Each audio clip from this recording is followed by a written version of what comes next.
श्री गुरुदेवाय नमः। जय भगवान नित्यानंद। श्री गुरुदेव की महानता और अंतर ऐश्वर्य का कोई अंत नहीं है। कोई उन्हें हमारे जैसा साधारण व्यक्ति मान सकता है, परंतु अपनी शुद्ध अवस्था में वे परमात्मा में लीन थे और मानव शरीर धारण कर प्रकट हुए थे। इस समझ से यह स्पष्ट है कि गुरुदेव वर्णातीत हैं, परंतु क्योंकि मानव मन किसी तरीके से उनका वर्णन करने का समाधान चाहता है, अतः यह कहा जा सकता है कि गुरुदेव परम अवधूत थे। श्री गुरुदेव सतत जागृत अवस्था में ही रहते थे। उन्हें कभी किसी ने सोते हुए नहीं देखा। कभी कभी मैं उनके वैकुंठ आश्रम में कई दिनों तक रहता था, लेकिन मैंने उन्हें निद्रा में कभी नहीं देखा। अनेक संतजन को मैंने कहते सुना है कि महापुरुष सोते नहीं, और यह भी कि सिद्धजन निद्रा अवस्था के परे जा चुके होते हैं। वेदों में उन 4 अवस्थाओं का वर्णन है जो प्रत्येक मनुष्य के शरीर में होती हैं और उन्हें प्रत्यक्ष रूप से अनुभव किया जा सकता है। जागृत अवस्था, स्वप्न अवस्था, सुषुप्ति अवस्था और इंद्रियातीत यानी तुरीय अवस्था। स्थूल शरीर में और उसके द्वारा होने वाली सभी क्रियाकलाप जागृत अवस्था में होते हैं। ये क्रियाकलाप 5 महाभूतों, 5 ज्ञानेंद्रियों, 5 कर्मेंद्रियों और अंतःकरण चतुष्टय से उत्पन्न होती हैं। स्वप्न अवस्था सूक्ष्म शरीर में होती है। सुषुप्ति अवस्था कारण शरीर में होती है। इन 3 अवस्थाओं का अनुभव सभी ने किया है, लेकिन उनसे परे एक चतुर्थ अवस्था है जिसे तुरीय अवस्था या इंद्रियातीत अवस्था कहते हैं। योगी जन कारण शरीर के परे जाकर इस तुरीय अवस्था के महाकारण शरीर में रहना सीखते हैं, और उसके भी परे तुरीयातीत अवस्था है जो कि सिद्धों की स्थिति है। यह अवस्था अवर्णनीय है। इस परम कल्याणकारी अवस्था में पूर्ण स्वतंत्रता है, पूर्ण मुक्ति है। यह शिव की भगवान की स्थिति है और यह महायोग के अभ्यास से प्राप्त होती है। इसमें साधक की काया पलट हो जाती है और वह परमेश्वर की निरंतर अनुभूति करता है। तपस्या द्वारा प्राप्त यह महात्माओं की परम प्राप्ति है। एक बार यह लक्ष्य प्राप्त हो गया तो यह कभी खोता नहीं। श्री नित्यानंद जी इसी परम अवस्था में रहते थे। इस अवस्था में रमने वालों को अवधूत कहते हैं। श्री गुरुदेव गणेशपुरी में रहते थे, जहाँ तीनों ऋतुएं अपने चरम पर होती थीं। ग्रीष्म ऋतु में बहुत गर्मी पड़ती है, वर्षा ऋतु में घनघोर वर्षा होती है तथा शिशिर ऋतु में बहुत सर्दी होती है। ऐसा होने पर भी श्री गुरुदेव पूरे वर्ष एक ही ढंग से रहते हैं। उन्हें मौसम से कोई कष्ट नहीं होता था। उन पर न गर्मी का कोई प्रभाव होता न सर्दी का। उनमें अपार आत्म संयम था। वे कहा करते थे कि सुख दुख का अनुभव मन को होता है, और जो देहातीत अवस्था में हैं उनके लिए सभी ऋतुएं समान हैं। श्री गुरुदेव सभी में समान रूप से व्याप्त थे। यह सारा विश्व परमात्मा के ही विभिन्न रूपों से युक्त है। पूर्ण ज्ञान प्राप्त योगियों का कहना है कि यह जगत परमात्मा की कीड़ा है तथा उसे जगत के हर अंश में देखा जा सकता है। जगत कोई ठोस वस्तु नहीं, न ही चरम सत्य है। यह आत्मा का रूप है, दिव्य चेतना का विलास है, आनंद का प्रतीक है।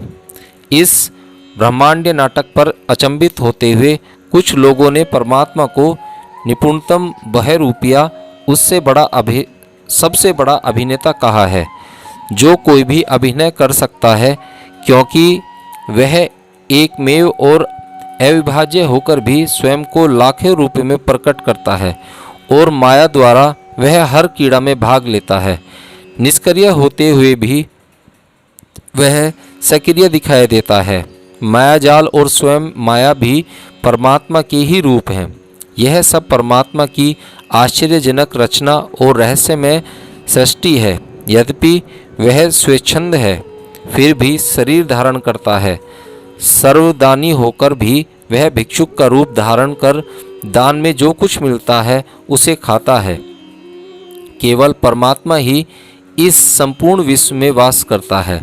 इस विस्मयकारी विश्व के सतत परिवर्तनशील नाटक उसी में समाहित हैं, जिसे सुवर्ण से नाना प्रकार के आभूषण बनाए जाते हैं, मिट्टी से विभिन्न आकार के अनेक बर्तन गढ़े जाते हैं, और जैसे एक बिंदु वीर्य से विभिन्न अंगों सहित एक मानव शरीर बनता है, वैसे ही संपूर्ण जगत परमात्मा का रूप है और श्री गुरुदेव उन सभी में व्याप्त हैं। दर्शनार्थियों से वे कहते थे, सब में मैं हूँ। एक बार एक फोटोग्राफर ने गुरुदेव से उनकी फ़ोटो खींचने की आज्ञा मांगी। गुरुदेव ने जवाब दिया, तुम विश्व की फ़ोटो लो, मैं विश्व हूँ। क्या ऐसी कोई जगह है जहाँ मैं नहीं हूँ? सभी में मेरी छवि है। जगत नित्यानंदम है। नित्यानंद पूरे जगत में व्याप्त है। भगवान नित्यानंद एक पूर्ण योगेश्वर थे। संपूर्ण विश्व में उनसे भिन्न कुछ नहीं है। यह ज्ञान होने से वे निजानंद में मस्त रहा करते थे। कोई भी काल या परिस्थिति हो, उन्हें उसी परम आनंद स्थिति में, उस अंतर्बोध में देखा जा सकता था कि यह पूरा विश्व मेरा ही विलास है। ऐसी स्पंदित झिलमिलती अनुभूति में वो रहा करते थे। उनकी न तो दोष दृष्टि थी और न ही गुण दृष्टि, अतः उनके लिए न तो कुछ त्याज्य था और न ही ग्रहण करने लायक। श्री गुरुदेव की ऐसी अद्भुत अनासक्ति थी कि यद्यपि वे देखते थे फिर भी लगता कि नहीं देखते थे। वे सुनते थे फिर भी लगता कि नहीं सुनते थे। वे बोलते थे फिर भी लगता कि नहीं बोलते थे। उनका मन गुण धर्म में रहित था, इसलिए वे न करता थे न भोगता, न लेने वाले न देने वाले, न सुखी थे न दुखी थे, न सकाम थे न निष्काम थे, न राजा थे न रंग थे, न जागृत थे न सुषुप्त थे, न सर्वज्ञ थे न सर्व अल्प थे। समस्त द्वैत भाव से परे वे परम स्वतंत्रता की अवस्था में स्थित थे। वे सिद्ध थे। आत्म प्रकाश से प्रकाशित शुद्ध चैतन्य उनका स्वरूप था। ओम श्री गुरुदेवाय नमः। जय भगवान नित्यानंद। श्री गुरुदेव की महानता और अंतर ऐश्वर्य का कोई अंत नहीं है। कोई उन्हें हमारे जैसा साधारण व्यक्ति मान सकता है, परंतु अपनी शुद्ध अवस्था में वे परमात्मा में लीन थे और मानव शरीर धारण कर प्रकट हुए थे। इस समझ से यह स्पष्ट है कि गुरुदेव वर्णातीत हैं, परंतु क्योंकि मानव मन किसी तरीके से उनका वर्णन करने का समाधान चाहता है, अतः यह कहा जा सकता है कि गुरुदेव परम अवधूत थे। श्री गुरुदेव सतत जागृत अवस्था में ही रहते थे। उन्हें कभी किसी ने सोते हुए नहीं देखा। कभी कभी मैं उनके वैकुंठ आश्रम में कई दिनों तक रहता था, लेकिन मैंने उन्हें निद्रा में कभी नहीं देखा। अनेक संतजन को मैंने कहते सुना है कि महापुरुष सोते नहीं, और यह भी कि सिद्धजन निद्रा अवस्था के परे जा चुके होते हैं। वेदों में उन 4 अवस्थाओं का वर्णन है जो प्रत्येक मनुष्य के शरीर में होती हैं और उन्हें प्रत्यक्ष रूप से अनुभव किया जा सकता है। जागृत अवस्था, स्वप्न अवस्था, सुषुप्ति अवस्था और इंद्रियातीत यानी तुरीय अवस्था। स्थूल शरीर में और उसके द्वारा होने वाली सभी क्रियाकलाप जागृत अवस्था में होते हैं। ये क्रियाकलाप 5 महाभूतों, 5 ज्ञानेंद्रियों, 5 कर्मेंद्रियों और अंतःकरण चतुष्टय से उत्पन्न होती हैं। स्वप्न अवस्था सूक्ष्म शरीर में होती है। सुषुप्ति अवस्था कारण शरीर में होती है। इन 3 अवस्थाओं का अनुभव सभी ने किया है, लेकिन उनसे परे एक चतुर्थ अवस्था है जिसे तुरीय अवस्था या इंद्रियातीत अवस्था कहते हैं। योगी जन कारण शरीर के परे जाकर इस तुरीय अवस्था के महाकारण शरीर में रहना सीखते हैं, और उसके भी परे तुरीयातीत अवस्था है जो कि सिद्धों की स्थिति है। यह अवस्था अवर्णनीय है। इस परम कल्याणकारी अवस्था में पूर्ण स्वतंत्रता है, पूर्ण मुक्ति है। यह शिव की भगवान की स्थिति है और यह महायोग के अभ्यास से प्राप्त होती है।